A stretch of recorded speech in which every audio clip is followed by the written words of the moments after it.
Então, o nosso último indicador, o tão esperado, né, que é a necessidade de capital de giro, que ele vem a partir dos indicadores anteriores, prazo médio de renovação de estoque, prazo médio de recebimento das vendas, prazo médio de pagamento de compras, que nós concluímos no ciclo operacional e financeiro, que é através desse ciclo financeiro que nós vamos entender monetariamente quanto que aqueles dias representam em monetário. E aí sim nós podemos buscar de forma assertiva o capital almejado.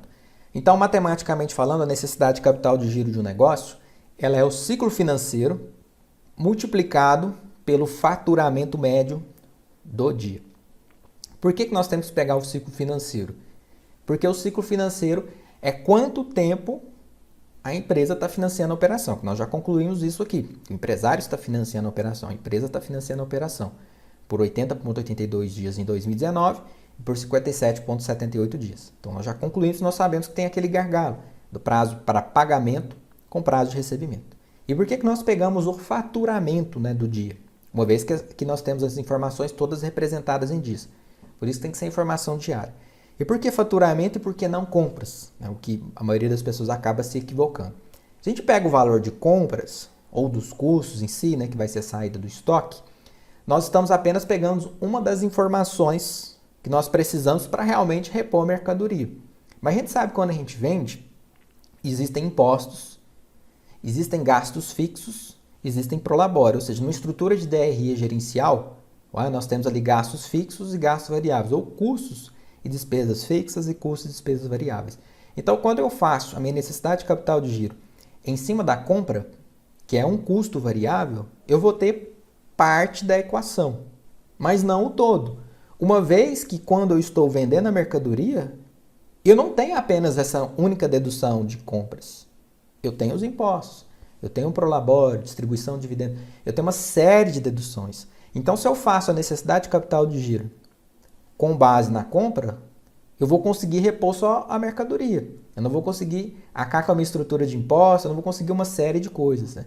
Então, é importante aqui que nós calculamos em cima do faturamento do negócio.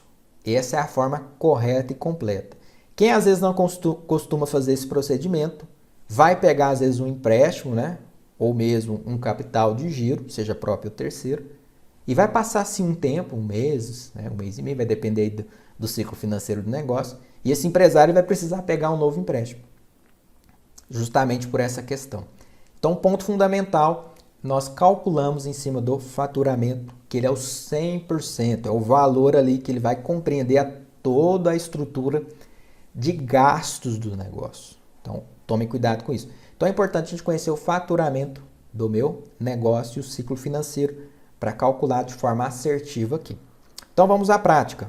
Vamos adicionar aqui um indicador de eficiência e vamos colocar aqui necessidade capital de giro, NCG, que está abreviado, tá?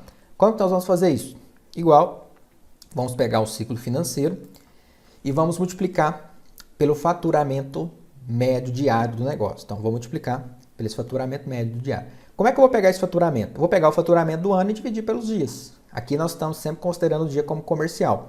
Então, aqui eu só vou abrir um parênteses só para mostrar ali que é o faturamento médio diário. Mas, matematicamente falando, se eu abrir ou não esse parênteses, vai dar o mesmo resultado. Uma vez que aqui a gente tem operações de multiplicação e divisão e vai chegar no mesmo resultado, matematicamente falando.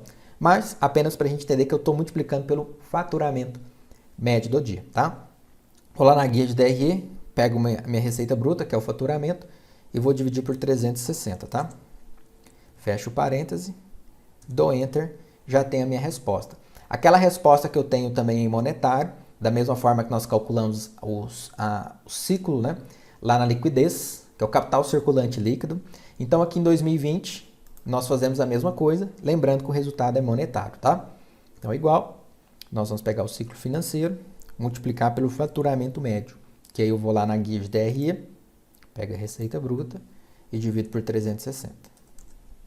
Fecho o parêntese e dou Enter. Tenho aqui a minha resposta, né? Eu vejo que a minha resposta, ele está 2.233,95 e 1.734,51. Se eu quiser, eu posso configurar essa célula para representar em monetário e tudo, tá? Nós não configuramos ali no capital circulante líquido, eu vou deixar da mesma forma, mas se você quiser, fique à vontade, não tem problema algum, tá? Eu vejo que a minha necessidade de capital de giro, ela reduziu, da mesma forma que o meu ciclo financeiro. Então, já vou arrastar aqui a forma do ciclo financeiro para concluir que melhorou. Então, necessidade de capital de giro, monetariamente, é igual à análise do ciclo financeiro. Então, se ela reduzir, melhor é. Ou seja, menos capital de giro eu vou ter naquele período. Então, significa que em 2019, para cobrir aqueles 80 dias, que é o tempo da diferença do ciclo da operação, que é o prazo médio que a empresa demora para comprar, vender e receber, ver o dinheiro de volta, menos que o fornecedor me dá de prazo, que é o prazo médio de pagamento de compras, que são os 92 dias, eu vou ter que ter aproximadamente R$ 2.233,95 para cobrir o total dos 80 dias, como capital de giro.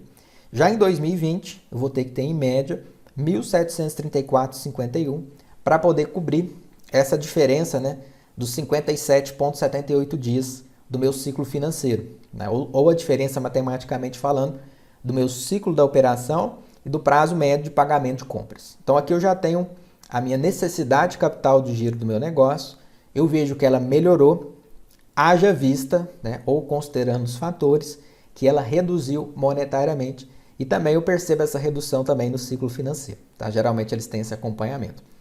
Para colocar isso em prática, que nós mencionamos verbalmente, eu vou arrastar aqui a última leitura, ou copiar e colar, né, do ciclo operacional. Vou lá no meu gabarito, e vou copiar essa informação aqui, da necessidade de capital de giro para a gente ter como espelho. Vou colar essa informação e vou fazer a comparação.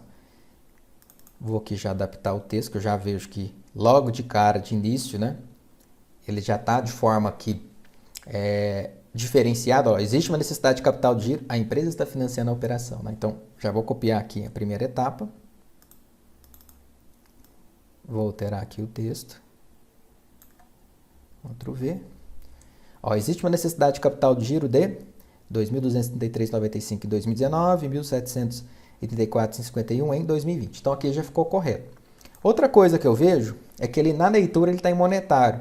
Da mesma forma que nós fizemos no capital circulante líquido. Né? Se a gente for resgatar, nós usamos lá a função texto. Olha só. Então, eu abri aqui a fórmula, né, na leitura do capital circulante líquido. Então, nós usamos a função texto e fizemos ali a disposição dos dados em monetário. Então, eu posso fazer isso. Posso usar a função texto.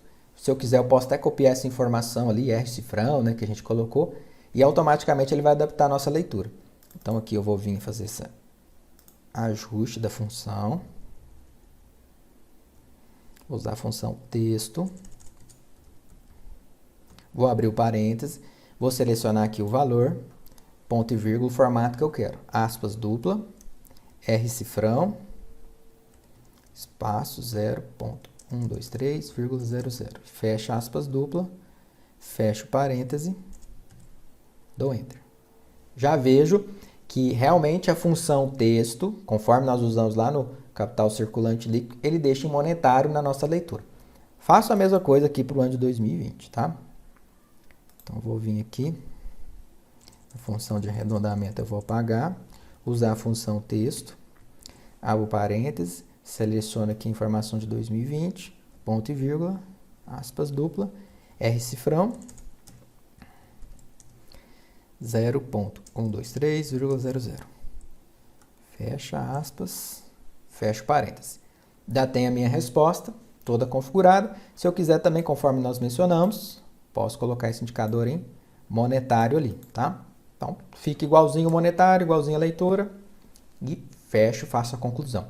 Então, nós percebemos que a necessidade de capital de giro do negócio, que é a informação calculada de maneira monetária, que é a informação que nós podemos buscar tanto por origem própria quanto por origem de terceiro, é um alvo aqui. Então, nós temos que ter muito cuidado para calcular e entender o que é o ciclo financeiro, que nós vimos que é um conjunto de informações anteriores. Tudo acontece na compra, no processo de venda, análise de crédito, no financeiro, depende de uma série de pessoas, e também entender qual é o faturamento do negócio, uma vez que a partir desse faturamento nós vamos distribuir a série de gastos, né, fixos e variáveis que nós temos na estrutura de DRE, né, gerencial do negócio. Uma vez que nós consideramos apenas a informação de compras, essa vai ser uma necessidade de capital de giro calculada de forma equivocada. Então, tome nota e tome bastante cuidado na hora de implementar essa necessidade de capital de giro na prática. Espero poder contribuir também na sua jornada aí para calcular esses indicadores. E aqui nós encerramos, né, o nosso 6º módulo e em breve nós já vamos aplicar isso aqui no estudo de caso de uma maneira mais prática também, que eu quero passar para vocês algumas outras orientações que vão auxiliar você na jornada como analista, como consultor e também como gestor. Mas antes disso eu quero fazer a conclusão e fechamento desse módulo. Então eu te vejo na próxima aula.